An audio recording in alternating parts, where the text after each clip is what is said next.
Hi guys, thanks for dropping in, and here we are with another video, and we're going to look at some...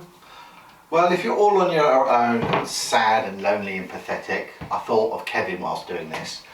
What can you do if you're on your own and do some bag drills, but a slightly different way of doing it? It's on your camera! Well, if you will keep still in my hand. See, you unleash the beast, and that's what happens. Strange man. Cue music.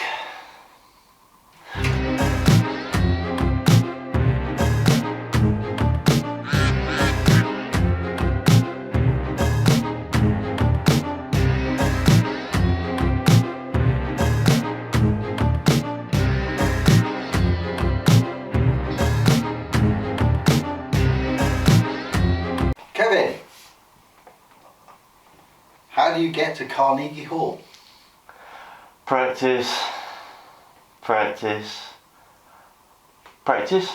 Yeah, but if you're on your own under these present conditions, or like me, you're on your own in these present conditions, it's great training with a bag, but I didn't see this, and I'm not stealing this idea.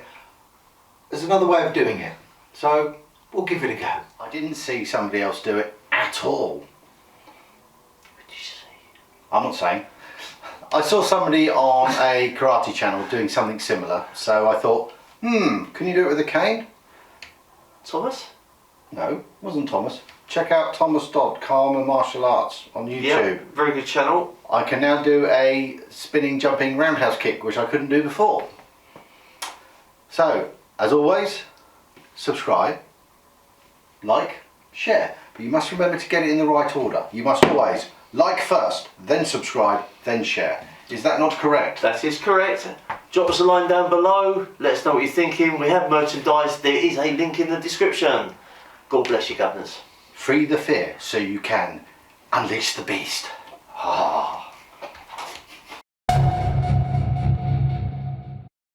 As you can see, I've tied a nice bit of rope to a punch bag, which we have suspended from the power cage.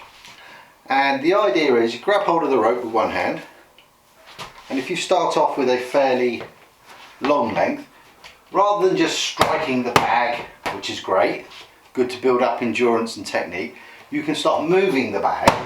So it's moving in, suddenly your distance is changing and it becomes erratic. And it seemed a good idea at the time, but when I started doing it, it's actually harder than it looks. You're trying to coordinate this hand, you find your stable base suddenly goes, and you're trying to do techniques from a moving object, not something which is nice and static. If I'm flicking this around, it's suddenly a lot harder to do. So it's quite an interesting technique. Choking it up, I can bring it in close. So as you know, this is where all the action's going to be.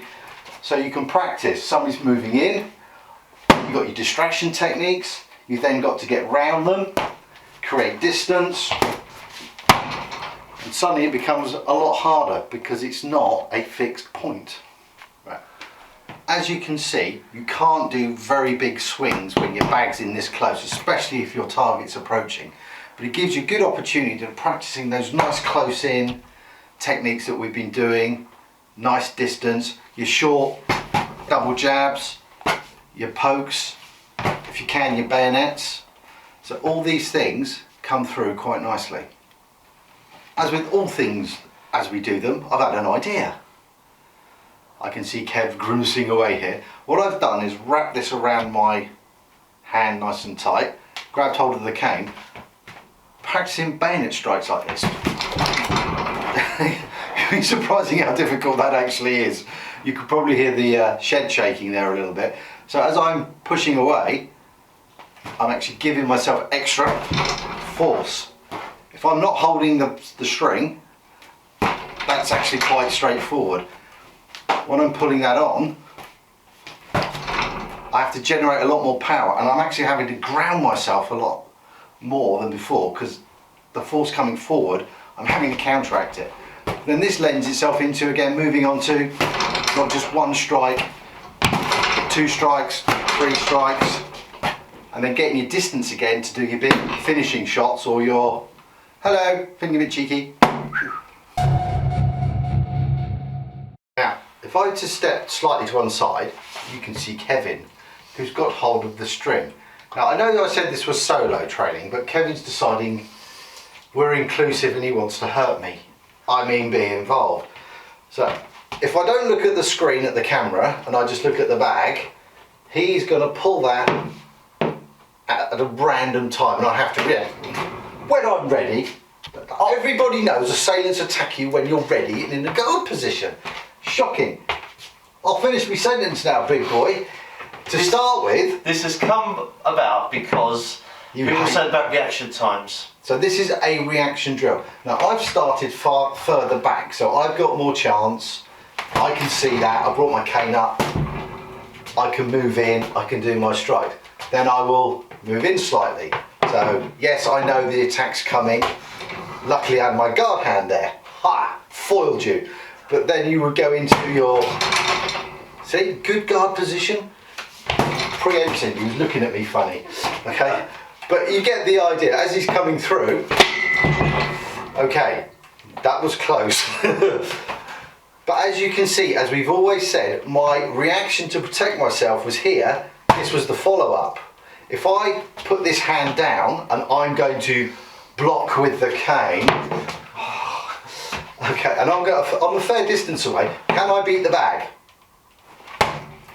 Barely. I'm waiting, I'm anticipating. If I was distracted by, oh look, it's like, oh my God. Very, very difficult to do. So this is a good way to practice your reaction time, but getting your guard hand in and using this to strike, not to block. One thing you forgot. I never forget anything. There might be two people. Ha! Bit of slip in there.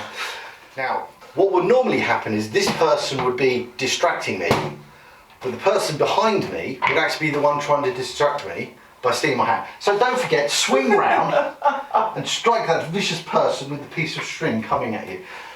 So this, literally, we've flown by the seat of our pants today on this one, but I can already see, ways we can adapt this and change it. There's potential. We're going to look at this with the wheelchair, 2 canes, and half cane for myself, but not today for me, but Chris is going to actually have a look at I'm going to have a look one at of our old favourites actually. 2 canes? And hitting you? palm stick. Oh, palm stick. We're going to have a palm stick. Yeah. So, I put a loop in here. I'm going to borrow one of Kev's canes, the heavy one. What are you doing? Back off. Oh, my cane back. No, back Kevin. What I've done is I've looped it onto the bag. Now, as you know, Kevin is a doddery old geezer. I mean, he has a disability. So he needs 2 canes. So by securing it on there, this is the cane that will pull. He's going to hit me, isn't he? Got no sense of humour. So you can get the same kind of training in by pulling with your cane. Now I can feel my stability going with this already. So as I'm pulling, I've got to be very wary. So do this slow to start with and then practice. And I can swing the cane, move, and I'm very glad there's a ferrule on there. Otherwise it would be going everywhere. So I am just using this in much the same manner, and I even managed to hit myself in the knee. This is why I'm not doing it. But it's a good way, because then I was not aware of my surroundings at that point. So it's a good way of practicing this. I stuck my knee behind the cane to brace it. So as the bag pulled the cane around, it actually struck my knee. So I'd have to adjust my stance slightly, put it to the side, and then I can go on. See, it's moving the cane. So you've got to be very, very solid when you do this, but it is good practice, because I can see my stance work and grounding being improved by doing this with the cane. You also get a better understanding what it's like actually having to use 2 canes for any sort of martial art. It's uncomfortable, isn't it? Well, the other thing is, you get a really good tripod. You just so wanted to do that, didn't you? I told you, he's looking at me funny. I've got my trusty palm stick. I'm going to use the blunt end today. Well, this is technically a Dan bomb. I'm going to do the same thing. Oh dear, you're worrying me. Oh my God. So this will be close. So if I put this in my pocket and I alternate, I have to then get this out and then start doing my strikes, techniques. With the rope, you can actually practice hooking, doing your sweeping techniques, and then coming through. Even the old... But I am an innocent bystander. You're not innocent. So I can't... I was once. Yeah, then you met me. Yes. So I may be protecting Kevin like I always do. You shouldn't have bought that guitar without telling your wife. So I can't do these big arm movements, so I have to keep myself tight in and fend off this vicious, brutal bang using my techniques. Again, it's harder than it looks. And then... I'm his mate. You haven't got any mates, so not to worry. But I was actually so focused on that, I didn't realise he'd moved and gone around to that side. So again, good training. What you need is a stick. A stick? So when I'm doing this and I'm not paying attention, you can hit me. Where would I get a stick from? I don't know, we'll have to cut it there and then maybe do that another time. I think we've got a little bit more room. I mean, we're pushing the boundaries here a bit, to be honest. Yeah. Poor Jules will have no shed left. Yeah, we need the shed. And next time, I've got another video. Can't wait. Right guys, that's the end of the video. Thanks for dropping by, thanks for watching. We hope you like it, but we'll just give you a few ideas. It was a bit rough because We're rough, but it was. We haven't played with this yet, but we've got ideas of how we can improve it and other things we're going to do, which we're going to put in the next video. As always, don't forget, buy a tea, because, you know, I'm running low. I've got mine on, but the shed's a little bit cold, so I've got my university t-shirt on, wobbly. Oh, you went to university, did you? 3 of them actually. Oh, you went but yeah, we don't mention that. No. So drop us a comment down below, helps with the algorithm, gets us going. As Chris said, we've got a Teespring, there is a link in the description. Don't forget to like, subscribe, I don't know how you subscribe, and share. Go ring the bell as well. Oh, ring the bell. I shall ring that bell. Push the bell, go to personalised, we'll send you an email every time we're posting, so you never miss any of our content. And, wait, go on then, do it. He's going to say something ridiculous now. And before we go, I just want to say thanks for all the comments and stuff. It's been a tough year for us, hasn't it? And it's only February. Yeah, Nobody sent me a Valentine's card. No? No. Wonder why. Well, nobody likes me. Everybody hates me. Let's go eat some worms. Fat ones, thin ones, long ones, short ones. Let's go eat some worms. As always, free the fare, but don't eat the worms. Tiger's gone.